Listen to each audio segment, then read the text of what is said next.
जो मेरे गुरु हैं, केवल मेरे आध्यात्मिक गुरु ही नहीं हैं, वह मेरे बौद्धिक गुरु भी हैं। तो मैं 18 वर्ष का था तब आई स्टम्बल्ड अपॉन हिम, मैं उनसे मिला। भौतिक गुरु मतलब इंटेलेक्चुअल उसमें भी, पॉलिटिक्स, रिलीजन, सोसाइटी, इस प्रकार से भी। और सबसे पहले तो मुझे यही मालूम था, उनके बारे में पता था कि उनके पास बहुत सारी पुस्तकें हैं और मुझे कुछ पढ़ना है। मैं ग्वालियर नगर में था और इतना छोटा, इंटरनेट से पहले का वह युग था जी। और मुझे पढ़ना बहुत पसंद था। मैं 9 वर्ष की आयु से पढ़ रहा था। तो मेरे एक दोस्त के दोस्त के दोस्त ने बोला उसके पिताजी के पास घर में ना बहुत सारी किताबें हैं।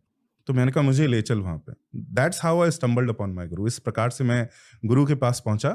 तो पहले 5-6 वर्ष तो उन्होंने मुझे केवल राजनीति और जो बाकी के हिस्ट्री, सोशियोलॉजी, आर्कियोलॉजी, ज्योग्राफी, ये सब सब्जेक्ट्स, इसके बुक्स पढ़ाए।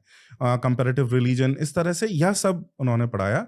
5-6 वर्ष बाद धीरे-धीरे मुझे वो सारी बातें करते थे। कभी-कभी 2-3 मास में उनके पास कुछ लोग आते थे और जो वो एक ट्रिप पर जाते थे, किसी एक स्थान पर जाते थे, मंदिर में जाते थे, वहाँ कुछ भंडारा होता था, कुछ ध्यान वगैरह होता था।